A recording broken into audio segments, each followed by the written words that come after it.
Hi friends, ரொம்ப useful வீடியோலாம் இருக்குது. ஸ்கிப் பண்ணாமல் பாருங்கள். இப்போ தான் நம்ம வீடியோ ஃபஸ்ட் டைம் பார்க்குறீங்கன்னா மறக்காமல் சப்ஸ்கிரைப் பண்ணிவிட்டு பாருங்கள். வாங்க வீடியோக்குள்ளே போகலாம். மார்னிங் நான் எந்திரிச்சது 5:30. ஆனால் டே ரொட்டீன் ஸ்டார்ட் ஆனது எனக்கு 6:30 தான். இன்றைக்கி ஃப்ரைடேன்றனால போய் ஃபஸ்ட்டு ஃப்ரெஷ்அப் ஆகிட்டு வந்துட்டேன். ஃப்ரெஷ்அப் ஆகிட்டு வந்த உடனே ஹேர் என்னோடது கொஞ்சம் நீளன்றனால நல்லா காய வச்சிட்ருந்தேன். உங்களுக்கு ஹேருக்கு ஒரு டிப்ஸு சொல்கிறேன்.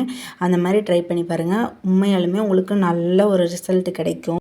ஹேர் எண்டில் ஓரளவுக்கு வெடித்த மாதிரி இருந்தாவே முடி உங்களுக்கு வளராது.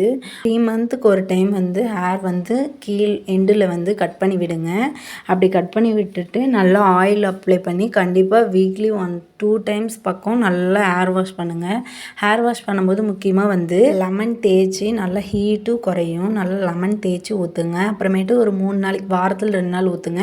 3 நாளைக்கு லெமன் தேய்ச்சி ஒரு தடவை ஊற்றிடுங்க. அப்புறம் இன்னொரு 3 நாளில் விளக்கெண்ணெய் நல்லா தேய்ச்சி ஒரு 1/4 மணி நேரம் ஊற விட்டுருங்க. நல்லா தேய்ச்சிங்கன்னா நுரை வரும்.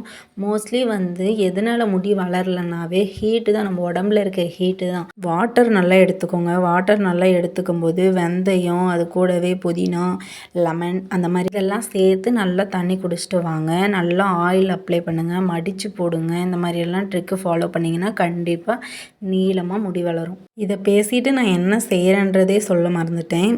மார்னிங்கே நான் இன்றைக்கி பாவக்காய் குழம்பு வச்சு சாப்பாடு வச்சு பீட்ரூட் பொரியல் மாதிரி செஞ்சுருந்தேன். அதை நல்லா சாப்பிட்டு அப்புறமேட்டு தான் விலாக் எடுக்க ஸ்டார்ட் பண்ணேன். இன்றைக்கி ஃபுல்லாக க்ளீனிங் ஒர்க் தான். ஏன் அப்படி சொல்கிறேன்னா நான் ஒன் வீக்காக எங்கள் அம்மாவும் வீட்டுக்கு போயிட்டேன். தம்பிக்கு ஓரளவுக்கு ஃபீவர் நல்லா வர வரைக்கும் அங்கேயே இருக்கலாம். ஏன்னா இங்கே ஒண்டியாக தானே இருக்கும். அதனால் சரி அங்கே போயிடலான்னு சொல்லிட்டு அங்கே போயிட்டோம். 1 வீக்காக நான் வீடு எதுவுமே க்ளீன் பண்ணாதனால அப்படியே எல்லாம் போட்ட மாதிரி அதனால டஸ்ட்டு ஓவர் ஆயிடுச்சு. அதனால தான் சரி நானும் இந்த கீழே சீட் போட்டு பார்த்தேன். அப்புறம் அதெல்லாம் போட்டு செட் ஆகலை. சரி ஒரு துணி மாதிரி போட்டுடலான்னு சொல்லிட்டு அந்த செல்ஃபுக்கான அளவுக்கு கட் பண்ணி போட்டிருக்கேன். ட்ரை பண்ணி பார்க்கலாம். நல்லா தான் இருக்குது, பார்க்க அழகாக இருக்குது. இதே மாதிரி ஓரளவுக்கு ஈரமெல்லாம் இருந்தால் தண்ணியெல்லாம் வடிஞ்சதுக்கப்புறம் அதை அடுக்குங்க.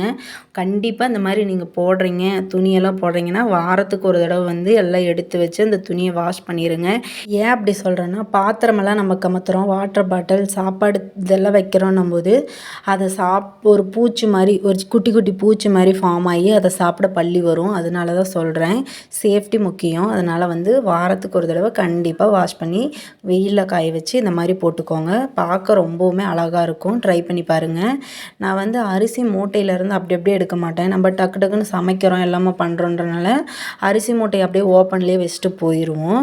அப்படி போயிட்டோம்னா அது ஓரளவுக்கு பல்லி பூச்சிங்கெல்லாம் அண்டுறதுக்கு வாய்ப்பு இருக்குது. அதுவும் இல்லாமல் நம்ம வீடு வலிக்கிறோம், வீடு கூட்டுறோம் அப்படின்னா அந்த இடத்துல தண்ணி கிண்ணி குழந்தைங்கள வச்சுருக்கீங்கன்னா அந்த அடியில் பையுக்கு அடியில் தண்ணி கிண்ணி ஊற்றிட்டோம்னா அடியில் இருக்க அரிசிங்கெல்லாம் வீணாக போயிடும். இந்த மாதிரி பாத்திரத்தில் வைக்கும்போது நம்ம எடுக்கும்போதே மூடி வச்சுருவோம். ஓப்பன் பண்ணும்போது இது பண்ணிடுவோம்.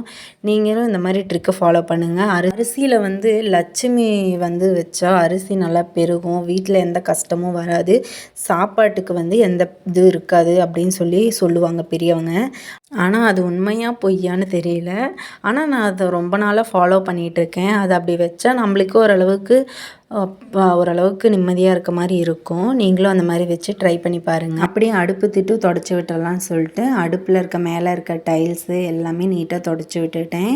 நான் இங்கே 1 மந்த்து தான் ஆகுதுன்றனால பாதியை மட்டும்தான் தொடச்சி விட்டுருக்கேன். ஏன்னா வரும்போது நான் ஃபுல்லாக அந்த அடுப்பு மேலே வரைக்கும் இருக்கும், அது ஃபுல்லாக டைல்ஸ் பூரா தொடச்சி விட்டுட்டு தான் வந்தோம். அதனால் இப்போதைக்கு 1 மந்த்து தானே ஆகுது அப்படின்ட்டு கீழே மட்டும் தொடச்சி விட்டுட்டேன். நம்மக்கிட்ட இருக்கிற பொருளை வச்சு நம்ம எப்பயுமே ஹாப்பியாக இருக்கணும்.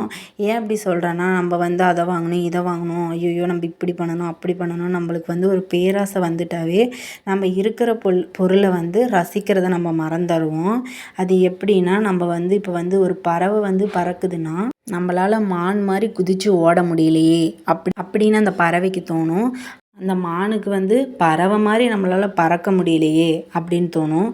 அதை மாதிரி ஒருத்தரை கம்பேர் பண்ணோம்னா எப்போவுமே நம்ம லைஃப்பில் கம்பேர் மட்டும் இருக்கவே கூடாது. நம்மக்கிட்ட இருக்கிற பொருளை வச்சு நம்ம சந்தோஷப்பட்டுக்கணும். கடவுள் இந்தளவுக்கு நம்மளை விட்டுருக்காரு அப்படின்னு நினச்சி ஓரளவுக்கு நம்ம இருக்கிற பொருளை வச்சு நம்ம சந்தோஷமாக இருக்கிறது எப்படி அப்படின்றத தான் யோசிக்கணும். மார்னிங் நேரமாக எந்திரிங்க. உங்களுக்கு பிடிச்ச வேலையை நீங்கள் சந்தோஷமாக செய்யுங்க. நீங்கள் இருக்கிற இடத்த க்ளீனாக வச்சுக்கோங்க. உங்களுக்கு உங்களுக்கு பிடிச்சவங்கள சந்தோஷமாக பார்த்துக்கோங்க. நீங்கள் ஒரு விஷயத்தை தோல்வி அடைகிறீங்கன்னா அதை வந்து யாருக்கிட்டேயுமே சொல்லாதீங்க. அந்த தோல்வியிலேருந்து நீங்கள் வெற்றி பெற்றதுக்கு அப்புறமேட்டு அந்த தோல்வியை சொன்னீங்கன்னா தான் இந்த உலகம் உங்களை பாராட்டும். அது உண்மையா இல்லையான்னு மறக்காமல் கமெண்ட் பாக்ஸில் கமெண்ட் பண்ணுங்கள். சரி, அப்படியே ஒரு சில வேலைங்கள்லாம் முடிச்சிட்டேன். அப்படியே சாமி ஃபோட்டோவை க்ளீன் பண்ணிடலாம் அப்படின்னு சொல்லிட்டு அதுவும் லைட்டாக தான் க்ளீன் பண்ணேன். ஏன்னா வந்து விநாயகர் சதுர்த்தி அன்னைக்கு கரைப்பாங்கள்ல 3 நாளில் அப்போயே ஷார்ட்ஸ்லேயே சொல்லியிருப்பேன். அப்போ தான் வந்து சாமி ஃபோட்டோலாம் க்ளீன் பண்ணிட்டோம். அதனால சிம்பிளாக அதை எடுத்து மட்டும் வச்சுட்டு மட்டும்தான் க்ளீன் பண்ணேன். அப்படியே இந்த ஏர் கூலர் மேலெல்லாம் ஜன்னல் எனக்கு முன்னாடியே இருக்கனால டஸ்ட்டு ஃபார்ம் ஆகும். அதனால அதையும் எடுத்து வாரம் ஒருக்கா க்ளீன் பண்ணிடுவேன். சரி, இது ஓரளவுக்கு துணியெல்லாம் நீட்டாக இருந்தனால அந்த துணியை மேலே போட்டேன். அப்படியே எல்லாம் க்ளீனிங் ஒர்க்லாம் முடிஞ்சிருச்சு. அதனால் வீடையும் கூட்டி விட்டு வீட்டுக்கும் மாஃப் போட்டு விட்டேன். ஹஸ்பண்டும் ஒர்க் முடிஞ்சு வரும்போது ஃப்ரூட்ஸ் வாங்கிட்டு வந்திருந்தாங்க.